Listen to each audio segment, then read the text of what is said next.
125 বছর বয়সে ভগবান শ্রীকৃষ্ণ দেহত্যাগ করলেন। যখন দেহত্যাগ করলেন তখন কি হলো? ধর্ম শূন্য পৃথিবী হয়ে গেল, কৃষ্ণ শূন্য পৃথিবী হয়ে গেল।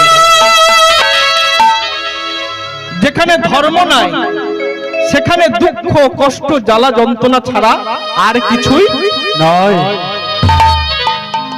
অনেকে বলে সংসার ধর্মের উপর নাকি ধর্ম হয় না। আরে মশাই, সংসার আছে, সংসারে ধর্ম কোথায়? সংসারে ধর্ম পালন করা হচ্ছে কি? যে সংসারে ধর্ম নাই সে সংসার সংসার নয়, শ্মশানের চেয়েও খারাপ অবস্থা। কৃষ্ণ চলে গেছে 125 বছর বয়সে। নারদ মুনি মনে মনে চিন্তা করলেন, কৃষ্ণ শূন্য পৃথিবীর অবস্থাটা কি, ধর্ম শূন্য পৃথিবীর অবস্থাটা কি, আমি একবার নিজ চোখে পর্যবেক্ষণ করে দেখে আসি। বীণা বাজাতে বাজাতে সমগ্র পৃথিবী পর্যবেক্ষণ করে বিশাল একটা পাহাড়ের উপরে মুখটা অন্ধকার করে বসে আছে। হঠাৎ সেই জায়গায় উপস্থিত হলেন ব্রহ্মার চতুষ্পুত্র চতুষ্ষণ সনক সনাতন আদি। চারি ভাই জিজ্ঞাসা করলো, নারদ, এমন বিষণ্ণ বদনে বসে আছো কেন? হে জ্যেষ্ঠ ভ্রাতা, তোমরা এসেছো? হ্যাঁ, কিন্তু তুমি এমন বিষণ্ণ বদনে বসে আছো কেন? হে জ্যেষ্ঠ ভ্রাতা, কৃষ্ণ শূন্য পৃথিবীর অবস্থাটা কি, ধর্ম শূন্য পৃথিবীর অবস্থাটা কি আমি নিজ চোখে পর্যবেক্ষণ করতে গিয়েছিলাম। গিয়ে যা দেখলাম তাতে আমার মাথা ঘুরে যাচ্ছে, আমি পাগল হয়ে যাচ্ছি। শুধু ভাবছি এই কলির মানুষকে আমি উদ্ধার করব কিভাবে।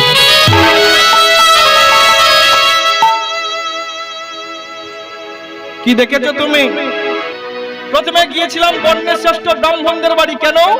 আসতেই কলম দিয়ে জগৎ গুরু জগন্নাথ তীর্থের গুরু কাশী, বর্ণের গুরু ব্রাহ্মণ, ব্রাহ্মণের গুরু সন্ন্যাসী, সন্ন্যাসীর গুরু অবধূত, অবধূতের গুরু বৈষ্ণব গোসাই, আর বৈষ্ণবের গুরু কেবা তা আজও কোনো গ্রন্থে লেখা হয় নাই, হয় নাই। হরি বল, হরি বল। সেই বর্ণের শ্রেষ্ঠ ব্রাহ্মণদের বাড়িতে গিয়ে দেখলাম, কি দেখলাম? দেখলাম অধিকাংশ ব্রাহ্মণ সমাজ তারা অনাচারী হয়ে গেছে। এরা মাছ, মাংস, পেঁয়াজ, রসুন খায়, আবার মাঝে মাঝে চুল্লু।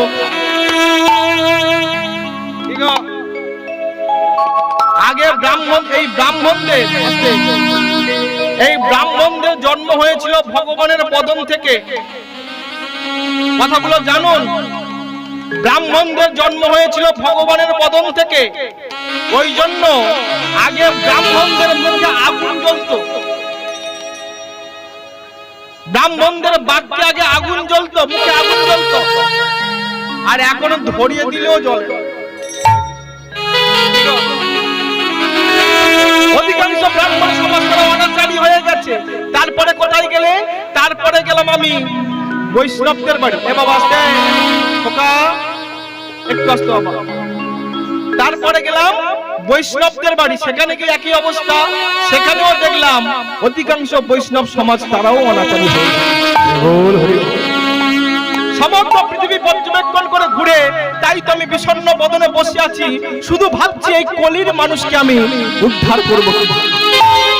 কলির মানুষ বড় অনাচারী হয়ে গেছে, কলির মানুষ বড় অত্যাচারী হয়ে গেছে, কলির মানুষ বড় ব্যভিচারী হয়ে গেছে, কলির মানুষ বড় পাপাচারী হয়ে গেছে।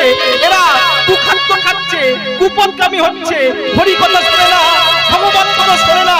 তাই তো ভাবছি এই কলির মানুষকে আমি উদ্ধার করব কিভাবে।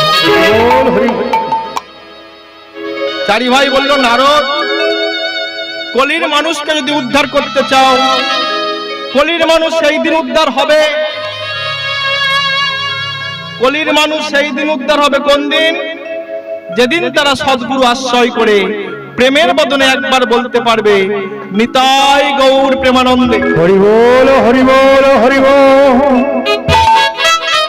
কলির মানুষ যতই অন্যায় করুক না কেন, কলির মানুষ যতই অত্যাচার করুক না কেন, কলির মানুষ যতই ব্যভিচার করুক না কেন, আসতে এটা কলির মানুষের দোষ নয়। কেন? এই কলির জন্ম কোথায়?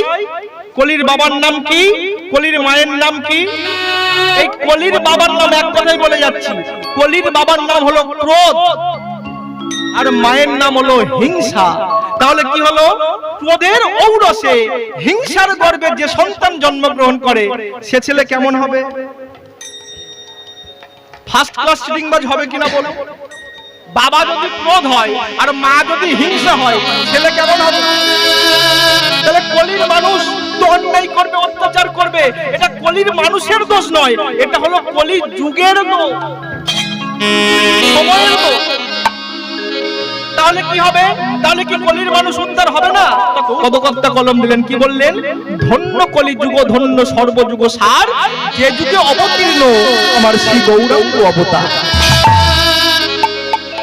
কলির মানুষ বড় ভাগ্যবান, কারণ এই যুগে স্বয়ং ভগবান গৌর হরি রূপে নেমে এসেছেন। তাই বলছে, রে জগজীব, তোমরা যাই করো তাই করো, দিনান্তে অন্তত একবার প্রেমের বদনে বলো নিতাই গৌর প্রেমানন্দে হরি বল, হরি বল, হরি বল। একবার কৃষ্ণ নামে যত পাপ হরে, পাপীর সাধ্য নাই তত পাপ করে।